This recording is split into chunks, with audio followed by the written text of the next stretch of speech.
So picture this. It's 2 a.m. and your dog is at it again, chewing on something they really shouldn't have. You're probably frantically Googling something like, is sock fuzz toxic? I get it. We've all seen it happen, right?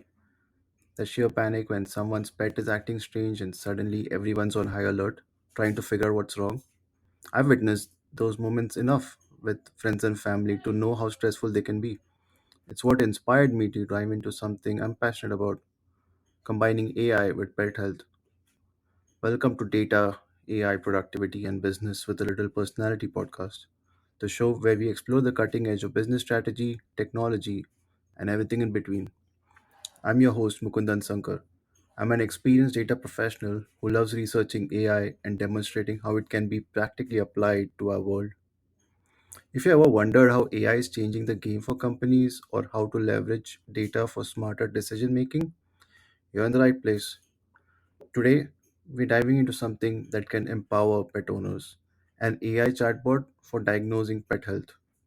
Even though I don't have a pet myself, I know how much anxiety and uncertainty it can cause when a furry or scaly or feathery family member is acting off. That's why I built this AI powered pet health chatbot. I'm really proud of it. It's not just a tech project to me, it's something very personal. I've seen how it affects people I care about. I've seen these people care about their pets, right? So it is affecting their minds. They aren't able to bring their best self out to work or maybe to their everyday life.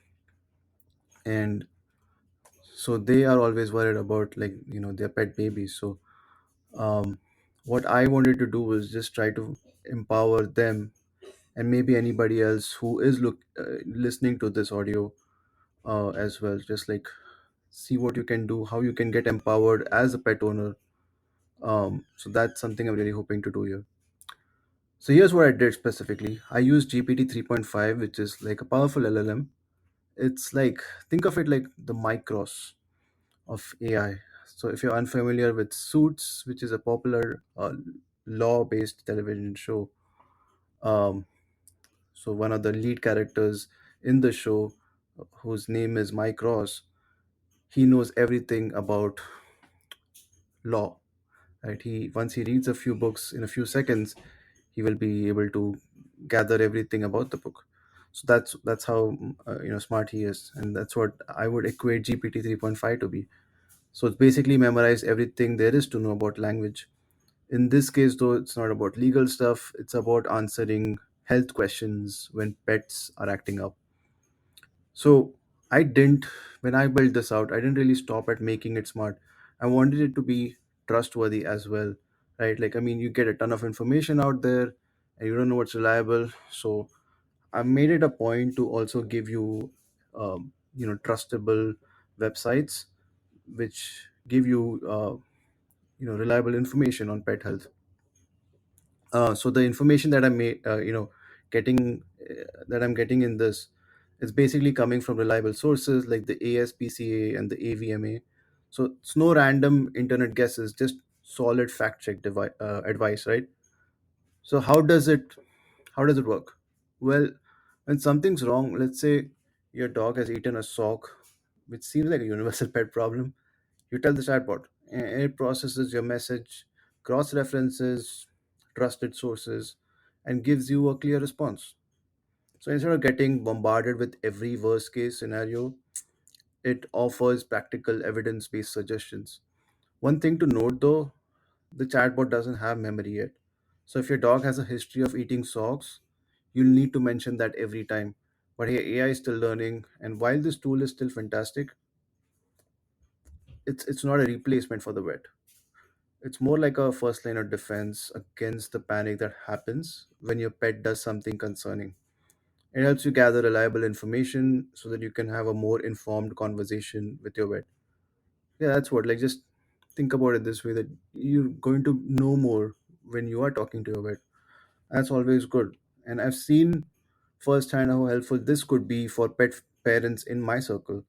Like, I tried to offer this solution to my friends and my family who have pets. So they feel more empowered. So it's not just about reducing stress, it's about being more proactive with pet health. Now imagine if every pet owner had access to this. We could see earlier detection of potential issues, less anxiety, and a more empowered approach to caring for our pets. So, like I said, even though I don't have a pet myself, I can absolutely see the potential here. It's an exciting step forward, and I'm proud to be a part of it. But this is just the beginning. So, here's something to think about, right? How do you think having this kind of an AI tool at your fingertips could change the way we care for our pets? Could it lead to healthier pets, less worry for owners, and fewer 2 a.m. Google searches? It's something worth considering, or at least regards to pet health. So, if you enjoyed the episode, make sure to subscribe so you never miss an update. And hey, if you think someone else could benefit from today's conversation, share the podcast with them. Your support helps keep the show going, and it means the world to me.